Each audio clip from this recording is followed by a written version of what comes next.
हंस जाऊं तो लागे इतनी सी कहानी है, बस ये जिंदगानी है। थोड़ा है वो अपना सा, थोड़ा बेगाना सा रिश्ता, अनजाना सा। है किताबें?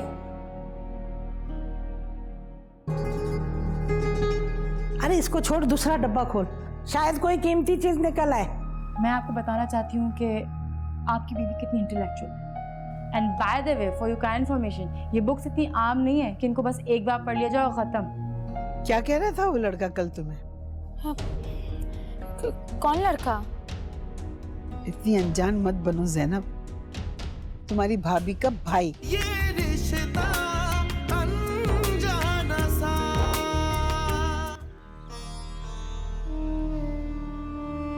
अल्लाह कितनी गर्मी है, ये तो बहुत तबीयत खराब हो रही है, बुरा हाल हो रहा है। खादिम हुसैन आओ जरा वो किचन में मटर छील दो मेरे साथ। मैं?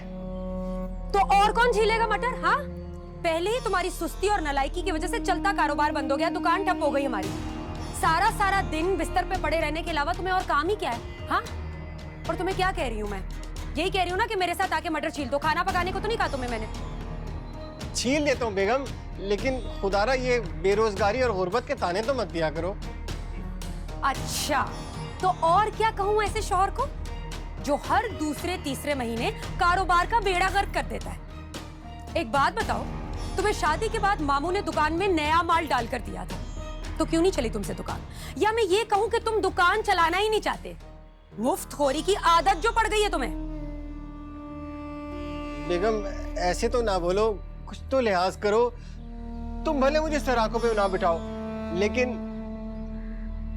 मैं तो तुम्हारा खाविंद हूं ना, सरताज तो मुझे ही बुलाओगी ना। हाँ हाँ, बड़े आए सरताज कहलाने वाले। अच्छा एक बात तो बताओ, तुम इतनी देर से सहन में कर क्या रहे हो? मैं हवाखोरी? हवाखोरी? ये हाथ में क्या छुपाया तुमने? ये दिखाओ फोन, मुझे दिखाओ जरा, मैं चेक तो करूं कि कहीं तुम्हारा किसी के साथ चक्कर तो नहीं चल रहा। कर लो तसल्ली, मेरे पास तो इतने पैसे नहीं कि इसमें क्रेडिट दिलवा सकूं। चुप के इश्क लड़ाऊंगा पता नहीं किससे। हाँ, तुम जरा इश्क लड़ा के तो दिखाओ मुझे, तुम्हारा खून ना पी जाऊं मैं। इश्क लड़ाऊंगा? हाँ, सबको मेरा सलाम कहना घर पे। ओके, अल्लाह हाफिज। खैरियत थी?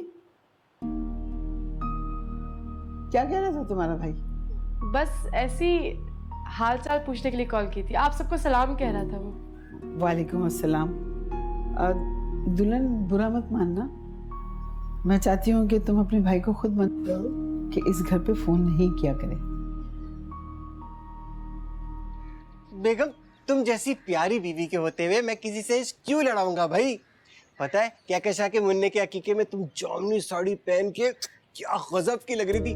सारा खानदान रश कर रहा था मुझ पे, जेलस हो रहा था, और मैं खुश हो रहा था कि मेरी बीवी इतनी प्यारी है।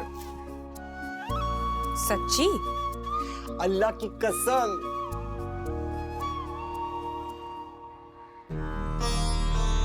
अच्छा सुनो, 150 रुपए मिलेंगे, बाइक में पेट्रोल डलवाना है। दे दो ना।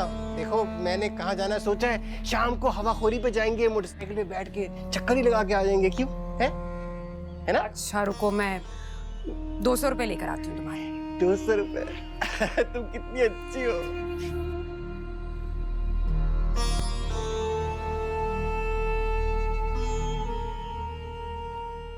वो तुम्हारा भाई है, 100 बार तुम्हारे मोबाइल पे फोन करे, मगर घर के फोन नंबर पे फोन ना मिलाए तो अच्छा है, क्योंकि इस घर में एक नहीं 2 जवान लड़कियां कुंवारी रहती हैं और अक्सर और बेशतर वही फोन उठाती हैं। तो मैं नहीं चाहती कि कोई ऐसी वैसी बात हो और किसी को मौका मिले। जी अम्मी जी।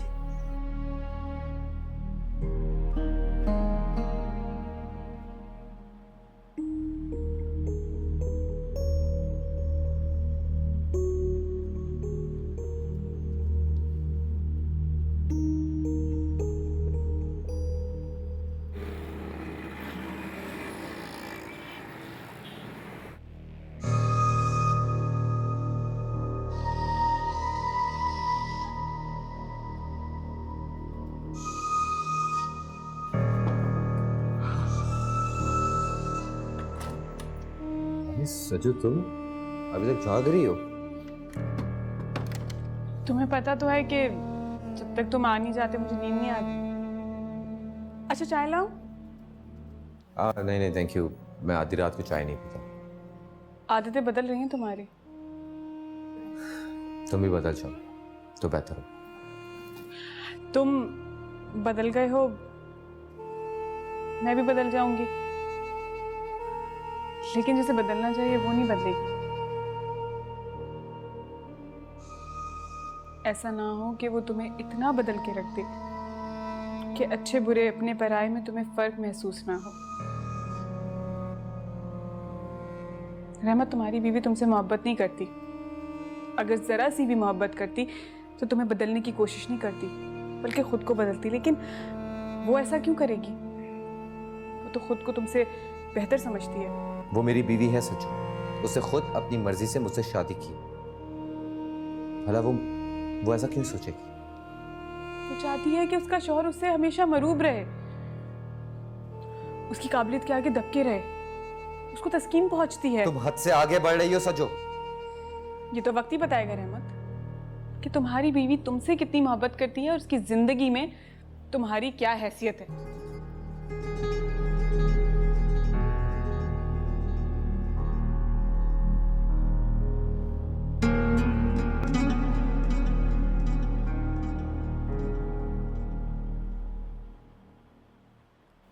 Reforms the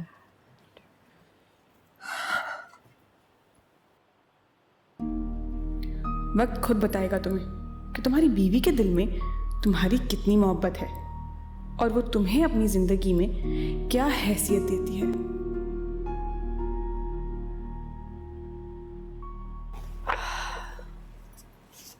आज बहुत देर नहीं कर दी आने में? आप मेरा इंतजार कर रही थी? मैं नहीं, लेकिन हाँ कोई और जरूर है जो आपका बेसब्री से इंतजार करता है। और कहीं आज आपने उसको कुछ ज्यादा ही नहीं इंतजार करवा दिया? इसका मतलब तुम्हारी जिंदगी में कोई ना कोई हैसियत जरूर रखता है। किसकी बात कर रही हैं आप? उसी की जो रोज गार्डन में टहल कर बालों में फूल लगाकर आपका वेट करती है, जिसके लिए आप एवरीडे फ्लावर्स लेकर आते हैं। आपको जरूर कोई गलतफहमी हुई। रहमत, मैंने अपनी आंखों से देखा है कि आप रोज उसको फूल देके मना रहे होते हैं, और आंखों देखी हकीकत को झुठला नहीं सकता। हाँ, लेकिन उस आंख देखी हकीकत का पस मंजर कुछ और हो और आप वाकिफ ना हो। अब आप ये मत कहिएगा कि वो फूल आप मेरे लिए लाते थे। आप मेरा मजाक उड़ा रहे हैं। नहीं नहीं, बिल्कुल भी नहीं। मैं आपकी मासूमियत पे हंस रहा हूँ और प्यार भी आ रहा है मुझे, लेकिन मैं कभी सोच भी नहीं सकता था कि आप मेरे बारे में इतनी पोजेसिव हो सकती हैं। आपको लगता है कि मैं आपके लिए पोजेसिव हूँ? रहमत, आप मेरे शौहर हैं, लाइक मेरे शौहर, लेकिन सजीला रोज आपका वेट करती है, आपको वेलकम करती है, आप पे हक जताने की कोशिश करती है, और मैंने अपनी आंखों से देखा है कि आप उसको रोज फूल देके मनाने की कोशिश करते हैं। ईमानदारी से बताइए, अगर ये सब कोई और अपनी आंखों से देखे तो क्या समझेगा? यही कि इसमें जरूर कोई आपकी गलती है। मेरा इस्तकबाल और मेरे ख्याल रखने का मौका किसी और को मिला जाता है। एक बार दादी के कहने पे आपने मेरा इंतजार किया था, मेरे लिए चाय भी बनाई थी, लेकिन वो सारी जिम्मेदारियां उसी दिन खत्म हो गई। क्योंकि मैं नहीं चाहती थी कि रोज अपने हाथ की कड़वी चाय पिला के आपको तंग करूं। अच्छा, तो ये बात है।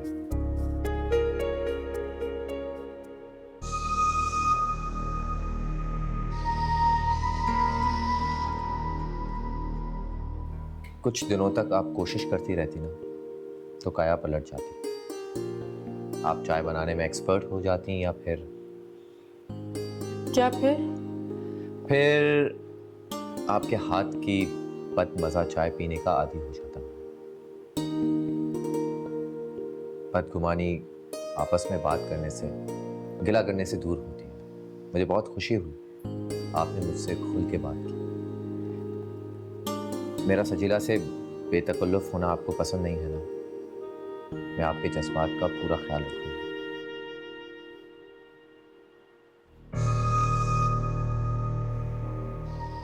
लेकिन आप भी ख्याल रखने की कोशिश जरूर करें। मैं अपनी बीवी की दिलचस्पी में किसी और की शराकतदारी पसंद नहीं करता।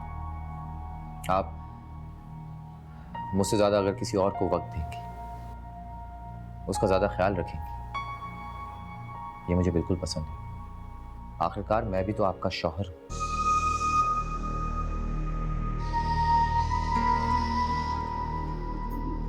मैं समझी नहीं, आप किसके बारे में बात कर रहे हैं? मैं इस किताब के बारे में कह रहा हूं। ये हाँ, इस किताब के बारे में कह रहा हूं। आप मजाक कर रहे थे? नहीं,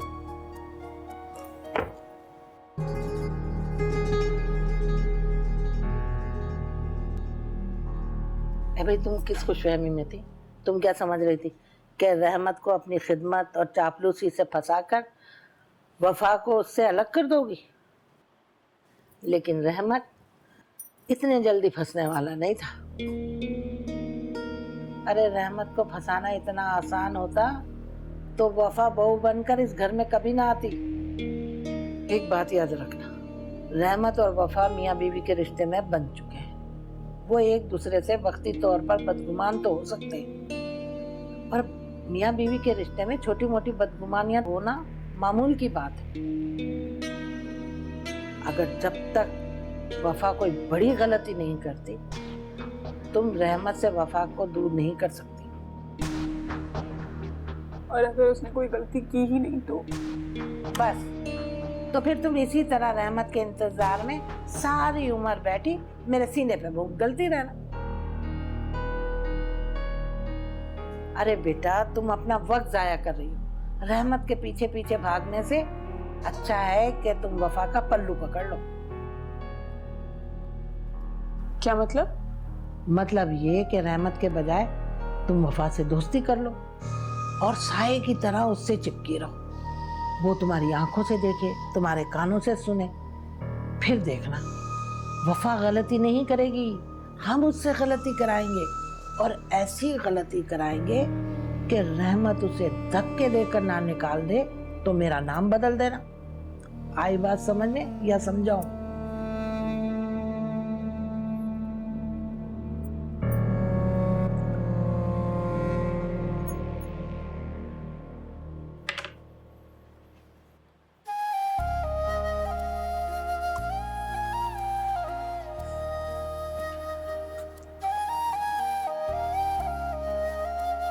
वो आप अभी तक मामा से नाराज हैं? मैंने आई प्रॉमिस अब तक मामा से बात नहीं की है। अब तो पापा ने भी आपसे आके माफी मांग ली है। देखिए, मैं चाहती हूँ कि हम ये सारी बातें भुला के आगे बढ़ें, क्योंकि अगर ये छोटी छोटी बातें दिल में रह जाती हैं ना तो ये बहुत तंग करती हैं। मेरे दिल में कोई बात नहीं। मतलब आप मामा से नाराज नहीं हैं? नहीं, बिल्कुल भी नहीं। वो आपकी वालिदा है। इस रिश्ते के नाते मैं अपने दिल से उनकी बहुत ज़्यादा रिस्पेक्ट करता हूँ, एहतराम करता हूँ मैं उनका। अच्छा, मैं चलता हूँ, मुझे देर हो रही है। अच्छा सुने, हम इस वीकेंड पर थोड़ी देर के लिए मेरे घर, आई मीन माँ पापा के घर जा सकते हैं? बस थोड़ी देर के लिए। जब आपका दिल चाहे आप जा सकती हैं, मुझे कोई एतराज़ नहीं। अल्लाह हाफिज़।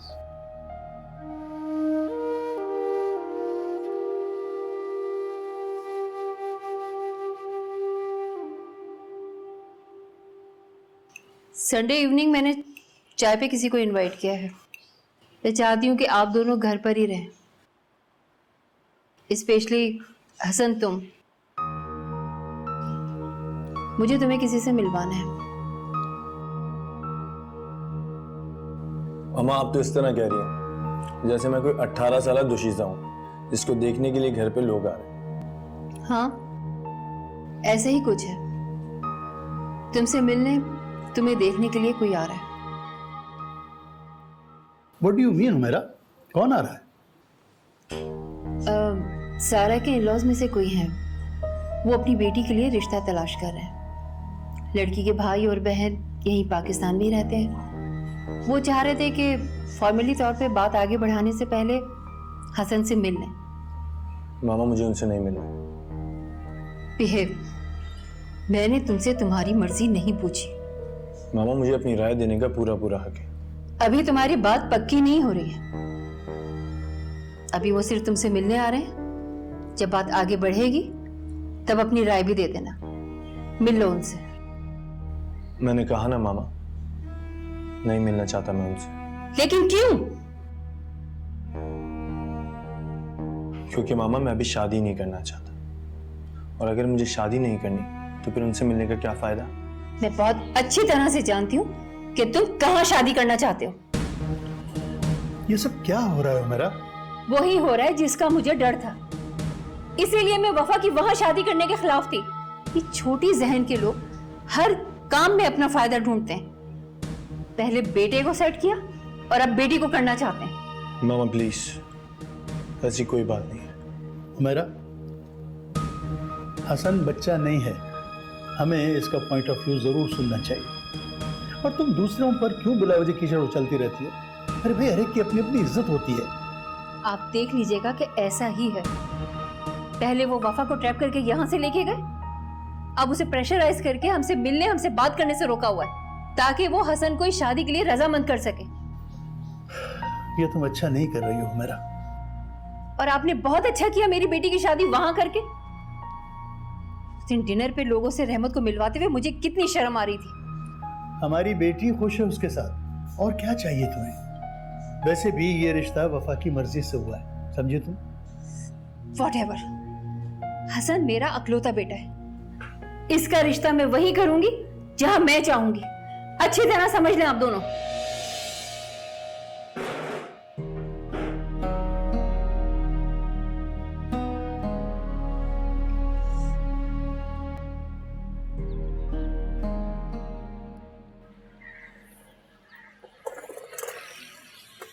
अम्मा, मैं आजकल ज़ैनब की तरफ से बहुत परेशान हूँ।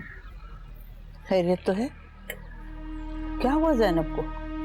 जब से बहू ने हमारे घर में कदम रखा है, ज़ैनब के मिजाज और रवैये में तब्दीली देख रही हूँ।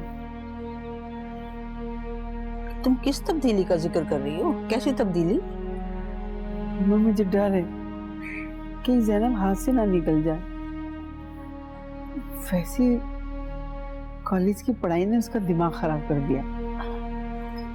लेकिन बेटा, हो सकता है ये तुम्हारा महज वहम हो। अल्लाह करे अम्मा, मेरा वहम ही हो। अगर मैं बच्चियों की खुदसरी और आज़ादी के खिलाफ हूँ। आप तो जानती हैं ना कि ज़ैनब को कितनी मुश्किल से इजाज़त मिली है कॉलेज जाने की। खानदान की लड़कियों ने तो सिर्फ मैट्रिक और एफए किया, वो भी घर बैठे प्राइवेट इम्तिहान दिया। खुदा ना खास्ता कोई ऊंच नीच हो गई तो मैं रहमत के अब्बा को क्या जवाब दूंगी? वो तो सब ठीक है बहू, लेकिन इस बात का दुल्हन से क्या ताल्लुक है? अम्मा, ताल्लुक है। वफा के माँ बाप ने अपने घर पे खाने पे बुलाया था। हम में से किसी को नहीं बुलाया और वफा ज़ैनब को साथ ले गई। और ज़ैनब भी ना हर वक्त वफा के साथ रहती है। इसी तरह अगर वो वफा के साए में रही तो ज़ैनब खुद सर और मुंह फट हो जाएगी। अम्मा, मैं तो चाह रही हूँ इसके इम्तिहान के बाद ना हम ज़ैनब की शादी कर दें।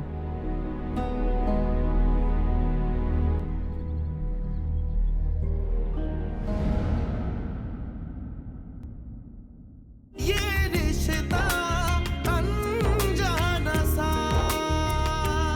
मुझे हर खूबसूरत चीज़ से इश्क है और रहमत का दिल है ही इतना खूबसूरत, उस पर कोई शक नहीं। तुम रहमत से बहुत प्यार करती हो ना? मैं भी करती हूँ। जन मुरीदी में तो तुमने हद पार कर दी। शादी होके जुम्मा जुम्मा 8 दिन नहीं हुए और तुम बीवी के गुलाम बन गए। पापा आप तो कहते थे लोग बहुत प्यार करने वाले लोग हैं, तो कहाँ गया इन लोग का प्यार? वो खुलूस को अपनाए जिसकी लालच में मैंने इतने रिश्ते ठुकरा कर रहमत का हाथ थाम कर